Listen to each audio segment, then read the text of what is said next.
Up today, Korea's finance minister urges lawmakers to work with the government to pass a series of economy-related bills. He says the success of reform depends on legislation. Korea's exports fall by more than 18% on year in January. It marks the sharpest decline in 6.5 years. The last time it was so bad, the world was in the grips of the global financial crisis. Plus, the World Health Organization declares the Zika virus outbreak and microcephaly situation a public health emergency of international concern. Stay tuned for these stories and more.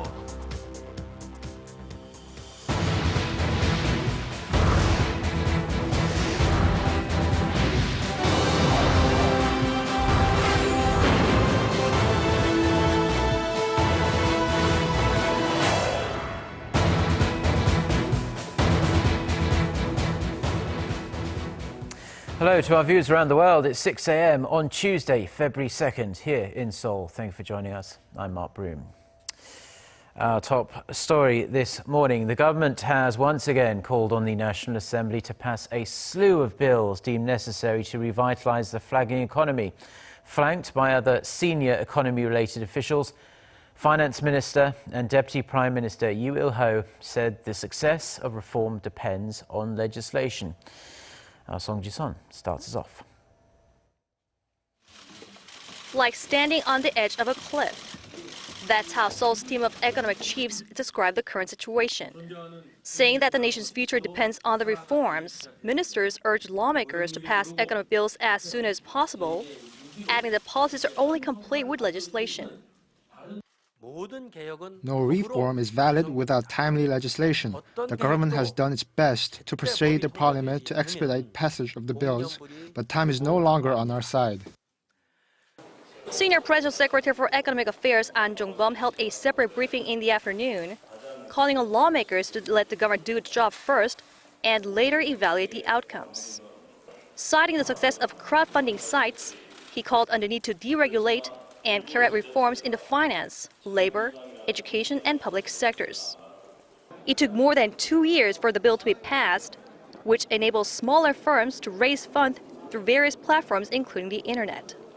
A set of bills aimed at revitalizing the economy remain pending, including the one promoting the service sector. It's been over 4 years since the bill was proposed.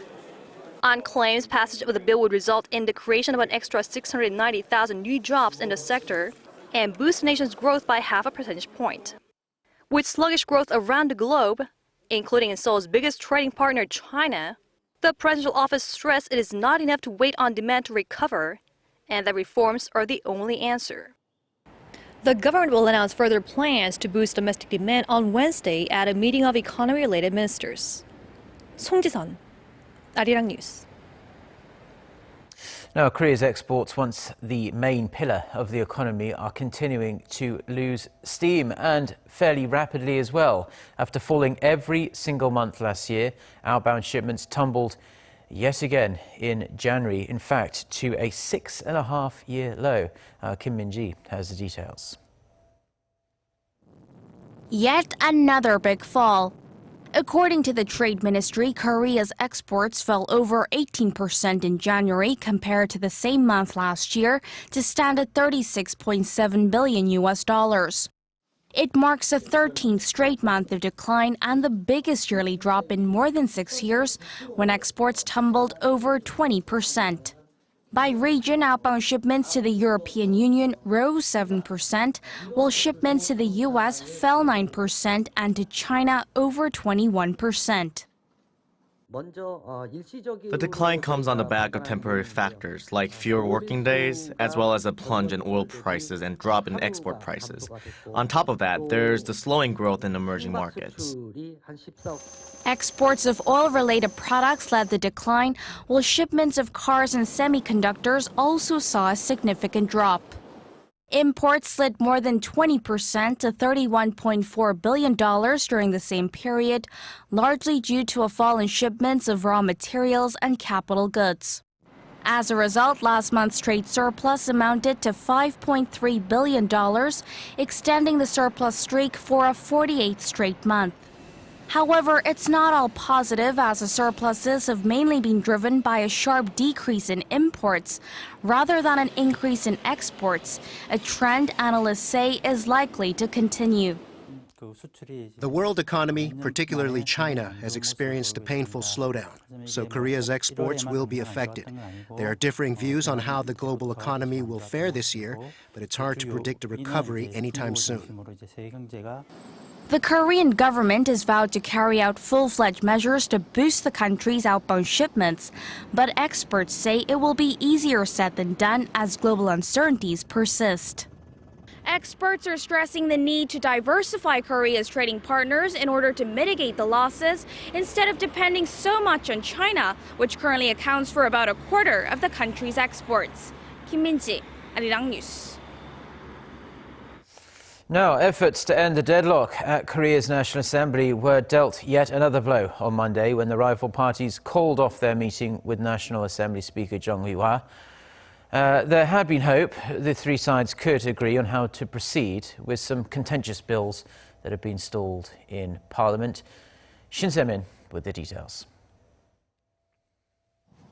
The presidential office of Cheongwade, the government, and the ruling Saenuri Party agreed to make all-out efforts to discuss and fine-tune the details of pending parliamentary bills on Tuesday. The speaker had planned to meet rival party lawmakers to discuss those bills on Monday, but they postponed the meeting until after the presidential office meeting with the ruling party and government. Chung expressed there would be a more favorable outcome if he met with rival parties after the government's meeting. But now that meeting has been postponed again, and it's unknown when Chung plans to meet with the lawmakers.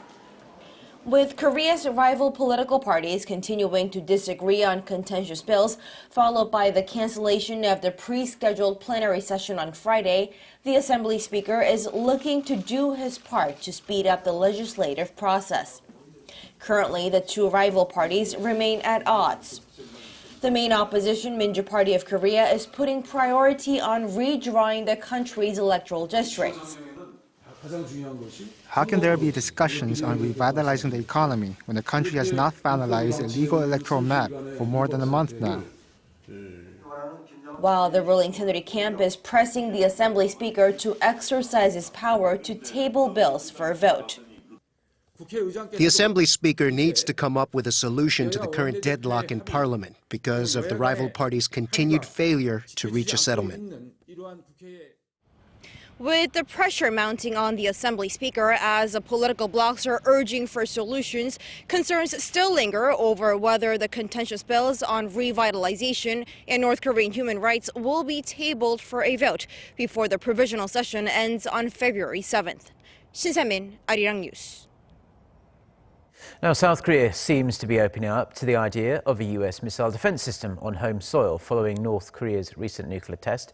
Seoul's defense ministry feels that its indigenous system, combined with Washington's THAAD battery, could provide a formidable war. Connie Kim reports.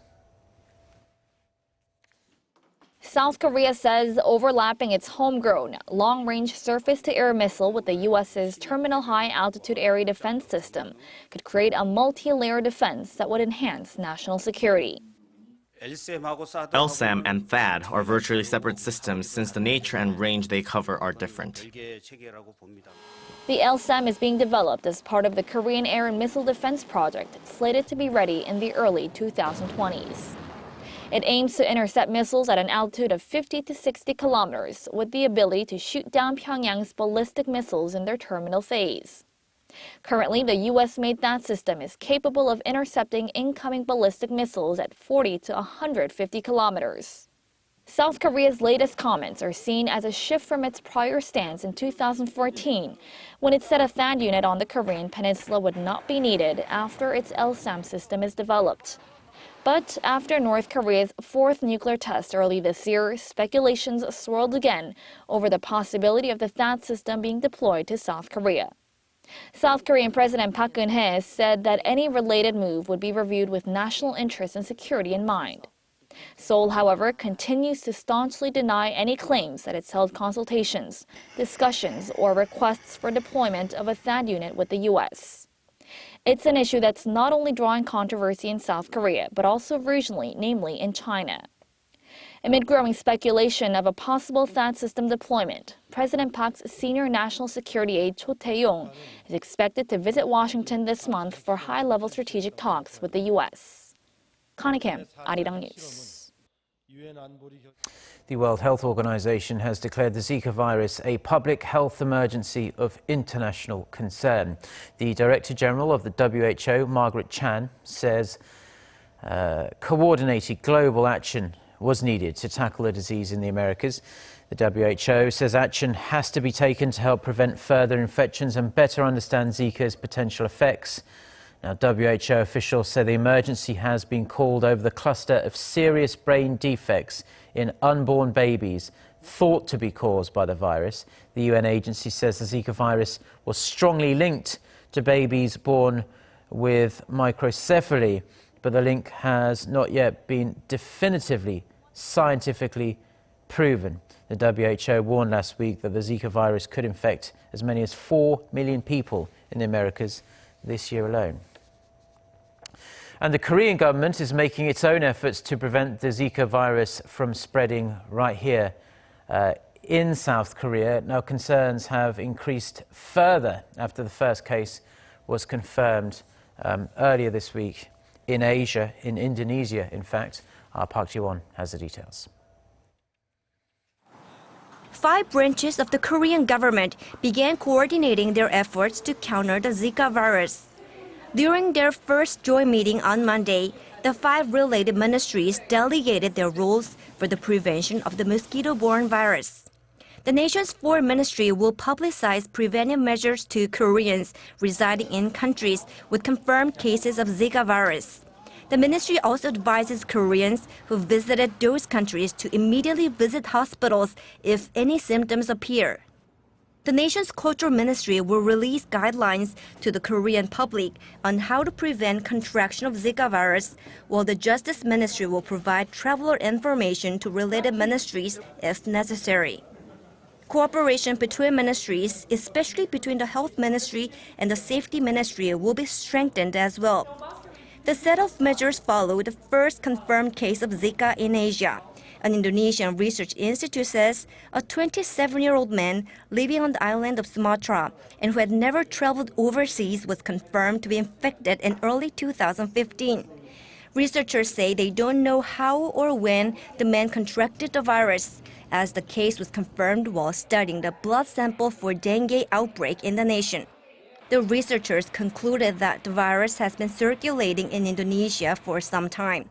Countries throughout tropical Southeast Asia are bracing for an outbreak, with Malaysia saying Zika could spread quickly if introduced.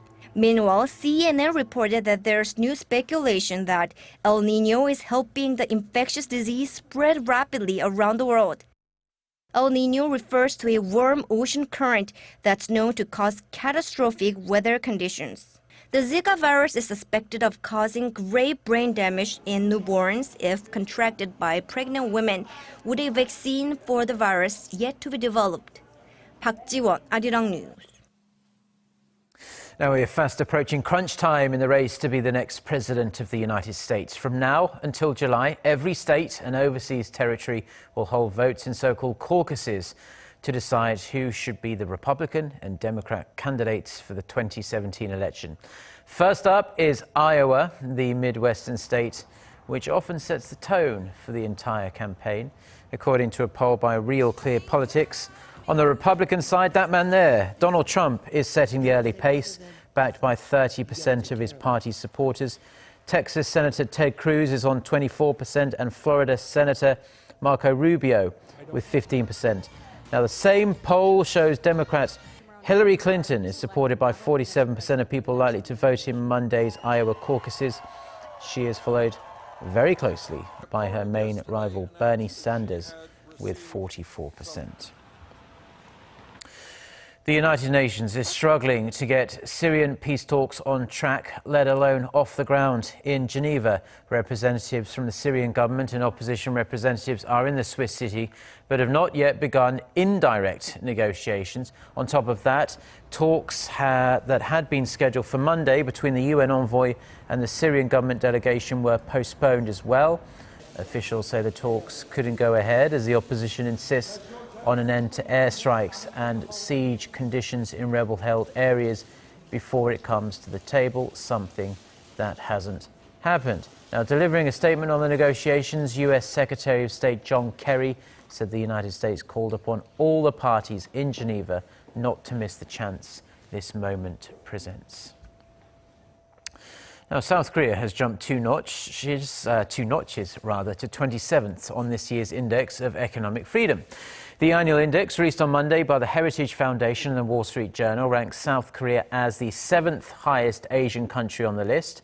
The index measures the economic freedom of 186 countries based on trade freedom, business freedom, investment freedom, and property rights. South Korea scored well on corporate freedom, but pretty badly on labor reform. Hong Kong topped the overall list, followed by Singapore, New Zealand, Switzerland and Australia. The United States wasn't even in the top 10, just managing 11th. Japan was 22nd and China 144th. North Korea remained rooted to the bottom.